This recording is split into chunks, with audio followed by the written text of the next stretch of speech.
If you make that documentary and you give somebody permission to produce, publish it on the web, and you say you do it only on the web and nowhere else, that's fine. But think if you want to do that. See if you want to do that. Right? Even if you're giving somebody else permission to use your IP, you can either assign it or license it.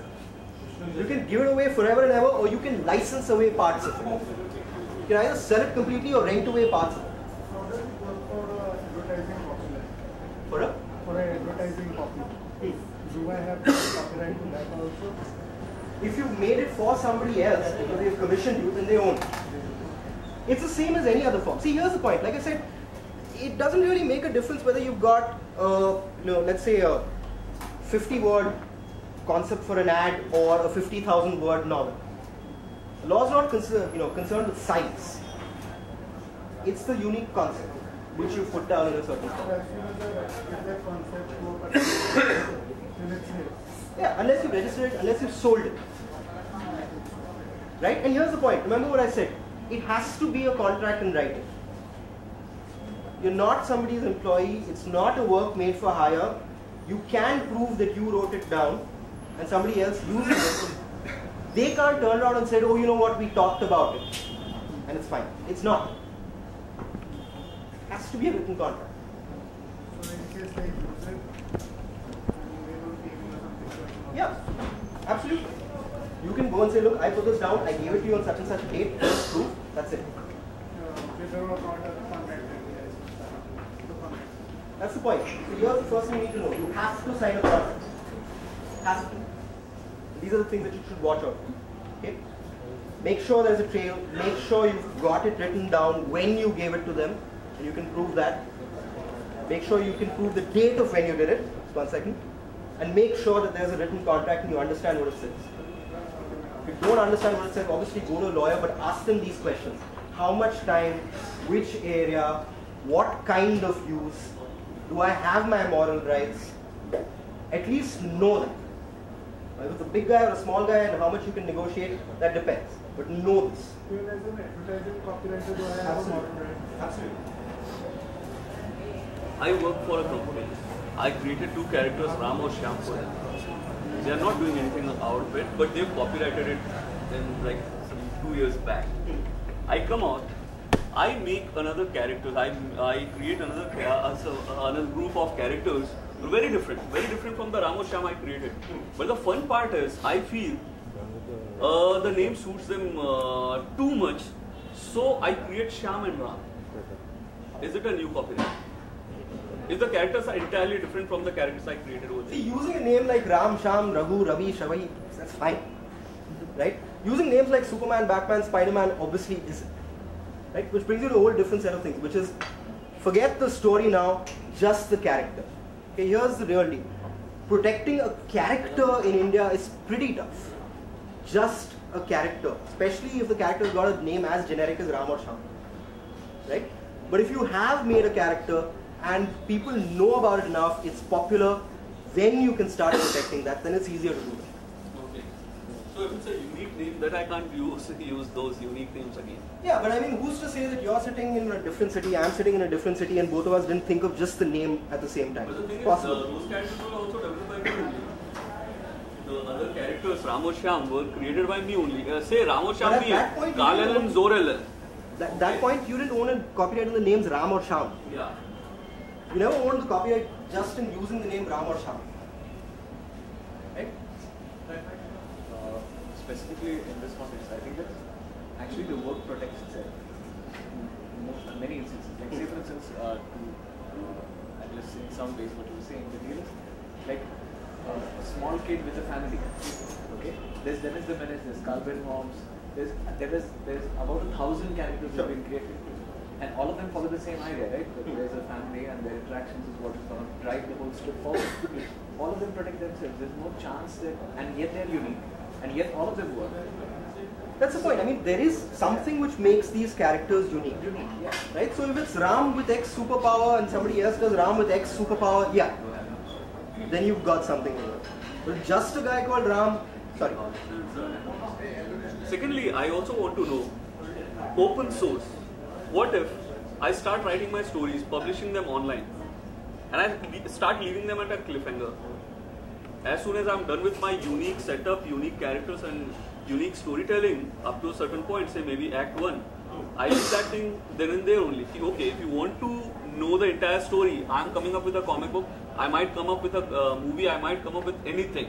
Okay, this is open source, this is on my blog. You can come there, read it, have fun. If you want to read it, pay me, I'm giving you the story. Now, someone reads that thing, and this is the studio जिसके साथ मैं बात कर रहा हूँ, इसमें मेरी पूरी story को लेके, and I've already submitted my entire story to them. They rip it off. What can I do? If I don't have to, it's just that I have a proof that the entire thing is online right now, and it has been online for some X number of months. Two entirely different things. Two entirely different things. You want to start putting your work out there completely in the open, that's fine. You still own copyright over it. Just because I put something up on my website doesn't mean I lose copyright over it. It's probably a better way of proving that I did it. Right now I put it up on my site for the world to see. Slices there. You want a Creative Commons licenses. So Creative Commons is another way of making your work available for others to use. Right? There's different levels that you can do it at. You can say you can use this work, change it around if you want a little bit, as long as you acknowledge that you got the first part for me. You can say that if you change it around, acknowledge me, you have to pass it on a similar term to somebody else. It's called a share alike license. There's commercial, non-commercial. So there's a whole bunch of things that you can do on that side. Now forget that. On this side, if you can prove, look, I've thought of the story from beginning to end, here's proof and I gave it to you, then that's a different set in itself. You've got copyright over that. You've got the entire story, you can prove that you gave it to them. These two are not related. But the thing is, does it saves me? If in case, say, a very silly example will be Chetan Bhagat with his 5 Point Someone. I've read the book and I've seen 3 Idiots, and I felt 3 Idiots was an entirely different story that took some incidents from the book. Okay, they paid the writer, and I mean, I don't know what are the legal consequences of all those things, but they paid the writer. If they wouldn't have paid the writer, I don't think more than 30% people would have caught कि ये सब scenes actually book में से लिया हुआ है, because the thing is the scenes were used in a very different context. Good for Chetan Bhagat. I know, good for him. But But see, here's if the I point. write a book, somebody reads it, takes out the sequences and uses them in a very different context, doesn't pay me. Chetan Bhagat got paid, I didn't get paid.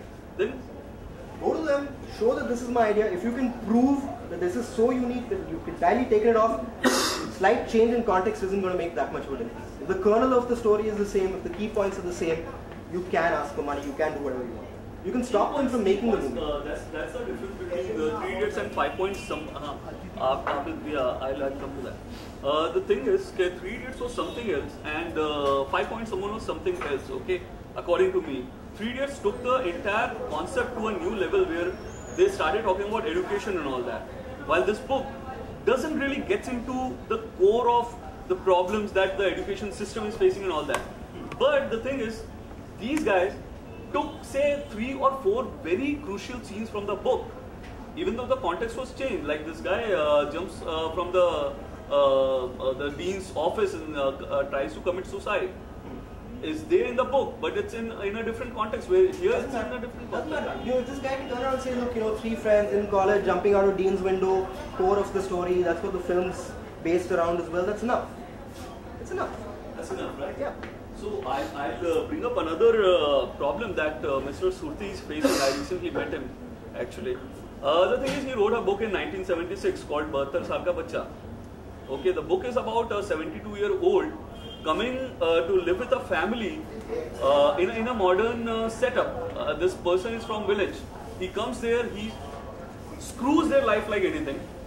And then you realize that the guy is very innocent and he's a very sweet guy, and he's actually making them realize that simplistic life is really good, and you know, जो हमारे पुराने values हैं वो बहुत important है, right? This was the concept of that novel. Now a guy called Ashwin Dheer takes up the novel, makes a film out of it, Atithi Devo Bhava, Atithi Tum Kab Jaoge. He takes a title from Sharad Joshi's 2-page essay and takes the entire story out of this novel. Doesn't even acknowledges the writer of the novel. does the writer stands a chance? Of course. If But you're the that problem is- convinced. But the problem is by the time the writer realized it, the movie was already released. DVDs were already in the market. And the Fine, movie was, fine. See, here's the thing. Just because you have a copyright over something doesn't mean that you can't just prevent somebody else from doing something. You can get an injunction. You can get them to stop from doing it. What if they've already made it? yeah. Right? There's a whole bunch of things you can do after that as well. You can, for example, go and say, look, you've made XYZ money out of it. It's only fair that I get some amount. If the movie's already out. So there's stuff that you can do even after the other guy has published it. Producer is blatantly saying that I can maafi मांग लूँगा पर पैसे नहीं दे सकता. I'll give you an apology in written, that's it. That's all we can do. No, I mean, if he's happy with just an apology, great. If he's No, it's not, not. he wants some money out of it. It's not. Yeah, that's my point. Somebody- You can get a portion of the profits out of it. You can. But It's not as if you have to stop copyright infringement before it happens. You get to know about copyright infringement because somebody's put it out. Yeah, exactly. So even after that, But you the can thing after a is- portion of the profit, you can stop them from making further copies and selling them.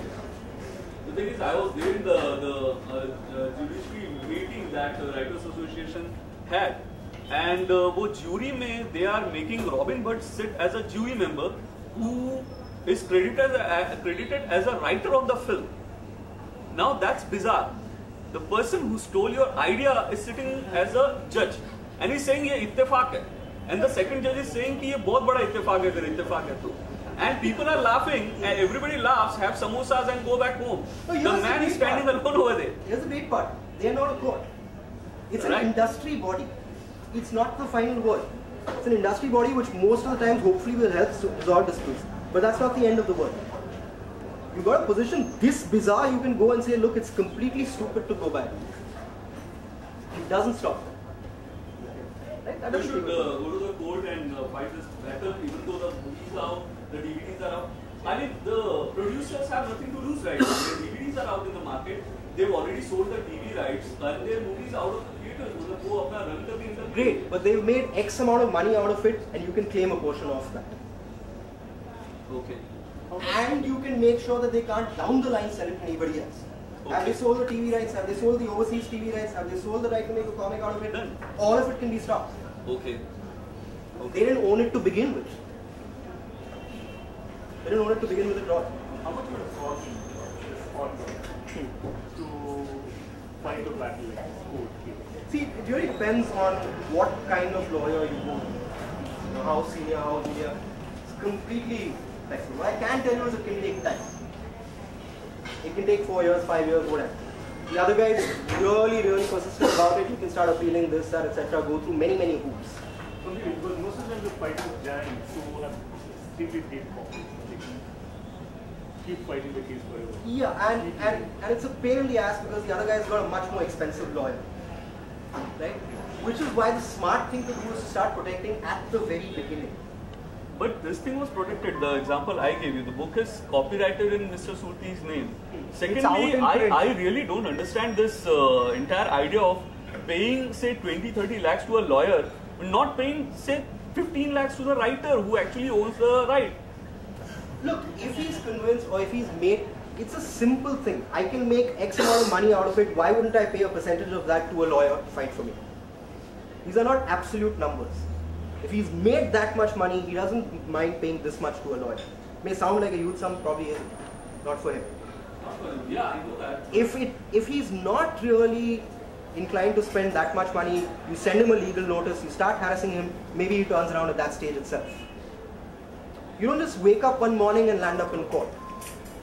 You can do stuff before that as well. You send a guy a notice, you send a guy date this, that, etc. Even before sending him a legal notice, you send him letters, this, that. That all is done actually. If that's been done now, then it's court. You know, if you're that convinced about it, if it is a direct rip-off, then yes, you do go to court. Like ideally, you don't want to end up there, but you know, if that's the final thing, that's the final thing.